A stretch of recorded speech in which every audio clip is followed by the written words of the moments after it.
ଆଜି ରାତିରେ ଗୋଟିଏ ଲବଙ୍ଗ ଏହି ଜାଗାରେ ରଖିଦିଅନ୍ତୁ। ଗ୍ୟାରେଣ୍ଟି ଦେଉଛି ସେ ନାରୀ ମାତ୍ର 2 ମିନିଟ୍ରେ ତୁମ ପାଖକୁ ଆସିବ।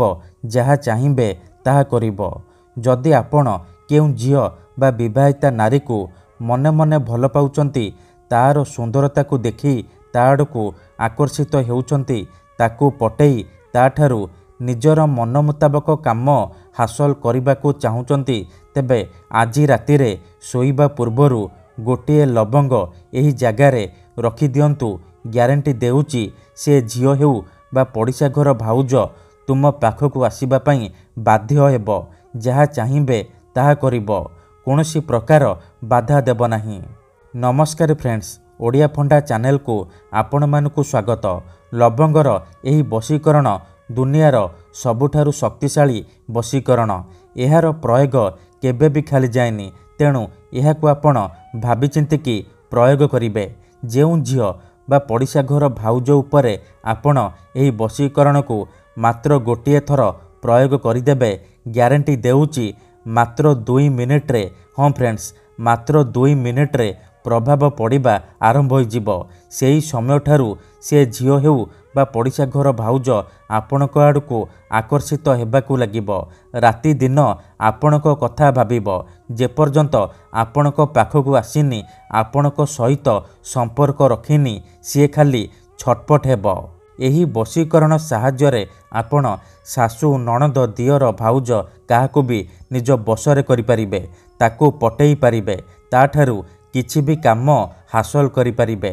କିମ୍ବା ଯଦି କେଉଁ ଝିଅ ଆପଣଙ୍କୁ ଧୋକା ଦେଇଛି, ଛାଡ଼ି ପଳେଇଛି, ଆପଣଙ୍କ ସହିତ କଥା ହେଉନି, ଆପଣଙ୍କର ନମ୍ବର ବ୍ଲକ୍ କରିଦେଇଛି, ଅନ୍ୟ କାହା ସହିତ କଥା ହେଉଛି, ଅନ୍ୟ କାହାକୁ ଭଲ ପାଉଛି, ଆଉ ଆପଣ ନିଜ ପ୍ରେମକୁ ସେ ଝିଅକୁ ଫେରି ପାଇବାକୁ ଚାହୁଁଛନ୍ତି, ତେବେ ମୋ କଥା ମାନି ଆଜି ରାତିରେ ଶୋଇବା ପୂର୍ବରୁ ଗୋଟିଏ ଲବଙ୍ଗ ଏହି ଜାଗାରେ ରଖିଦିଅନ୍ତୁ।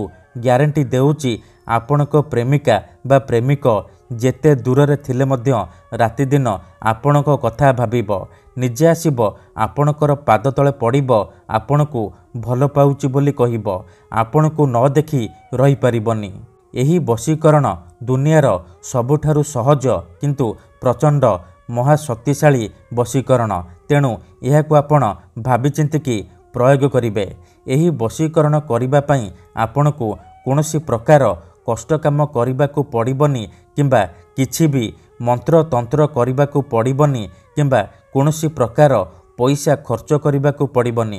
ଆପଣ ନିଜ ଘରେ ବସି ବସି ବିନା କୌଣସି ମନ୍ତ୍ରତନ୍ତ୍ର କରି, ବିନା କୌଣସି ପଇସା ଖର୍ଚ୍ଚ କରି ଆପଣ ନିଜ ପସନ୍ଦର ସୁନ୍ଦରୀରୁ ସୁନ୍ଦରୀ ଝିଅକୁ ପଟେଇ ପାରିବେ। ପଡ଼ିଶା ଘର ଭାଉଜକୁ ପଟେଇ ପାରିବେ। ତାଠାରୁ ନିଜର ମନ ମୁତାବକ କାମ ହାସଲ କରିପାରିବେ କେବଳ ଗୋଟିଏ ଲବଙ୍ଗର ସାହାଯ୍ୟରେ। ଗୋଟିଏ ଲବଙ୍ଗର ଏହି ବଶୀକରଣ ପ୍ରଚଣ୍ଡ ମହାଶକ୍ତିଶାଳୀ ବଶୀକରଣ।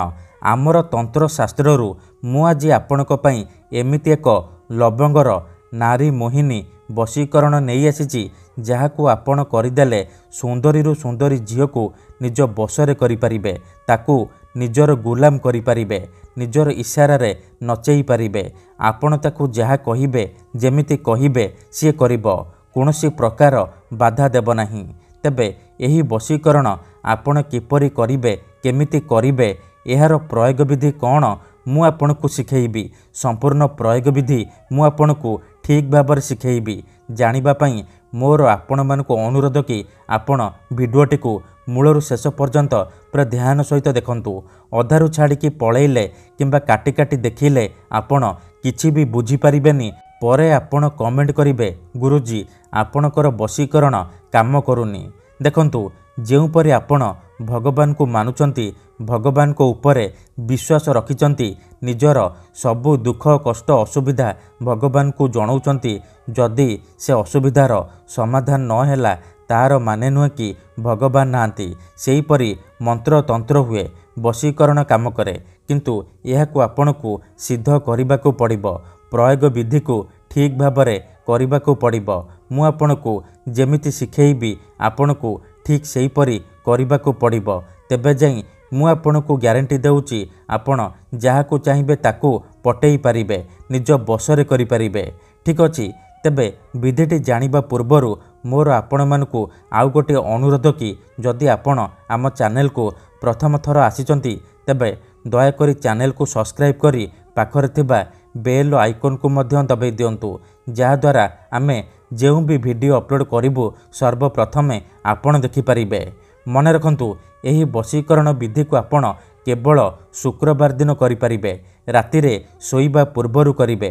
विधिटी करिबा पूर्वरु भल भाबरे हाथ गोड़ धोइकी सफा वस्त्र पिंधिकी एही वशीकरण आरंभ करिबे। प्रथमे आपण कोन करिबे जेतेबेले रातिरे सोइबा पई जिबे गोटिए लवंग आनिबे, खंडे साधा कागज आनिबे, कला रंगर कलम आनिबे आउ अल्प टिके लाल सिंदूर आनिबे। एतिकी जिनिस आनी सारिबा परे आपण कोन करिबे निजर सोइबा सेज उपरे बा बिछना उपरे पूर्व दिगकू मुह करके बसी पड़िबे।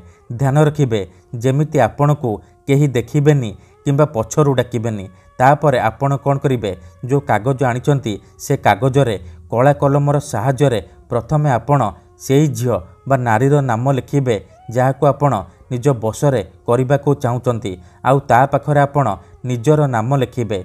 नाम लिखि सारिबा परे से कागजरे भल भाबरे सिंदूर लगेई देबे, लाल सिंदूर लगेई देबे। तापरे कोन करिबे जो लवंग आनिचंती से लवंग को डाहाण हातरे मुठेईकी धरिबे आउ आखि बंद करिकी सेई झियो बा नारी को मने मने भाबिबे, तार मुह को निज मनरे भाबिबे। तापरे कोन करिबे 11 थर सेई झियो बा नारीर नाम कहिबे। तापरे मुठा खोलिबे आउ से लवंगरे 3 थर फुंकी देबे। एतिकी करि सारिबा परे आपण कोन करिबे से लवंग को जो कागजरे ना लिखिचंती से कागज उपरे रखिबे। से कागज आउ लवंग को भल भाबरे मोड़िकी निजर तकिया तले रखिकी सोई पड़िबे। ग्यारंटी देउची एपटे आपण एही विधि को करिबा मात्र 2 मिनिट रे प्रभाव पड़िबा आरंभ होइजिबो। से झियो हेउ बा विवाहिता नारी आपणक आड़कू आकर्षित हेबाकू लागिबो। मन रखंतु ता परदिन आपण जेतेबेले सखाळु उठिबे बासी मुहरे बिना हाथ गोड़ धोइकी आपण बासी मुहरे से कागज आउ लवंग को नेकी घर बाहर कौनसी एक जगार जाली देबे। ध्यान रखिबे जालिबा समय जेमिति आपणकू केही देखिबेनी। मन रखंतु एही वशीकरण विधि को आपण मनरे कौनसी खराब उद्देश्य किंबा कौनसी खराब काम पई व्यवहार करिबेनी। काहेकि ना मात्र थरे जेउं झियो बा नारी उपरे एही वशीकरण प्रयोग करिदेबे सीए सारा जीवन पई आपणक बसरे ही जीवो। जहा चाहिबे ताहा करिबो। तेणु एहाकू आपण भाबी चिंतिकी प्रयोग करिबे। धन्यवाद।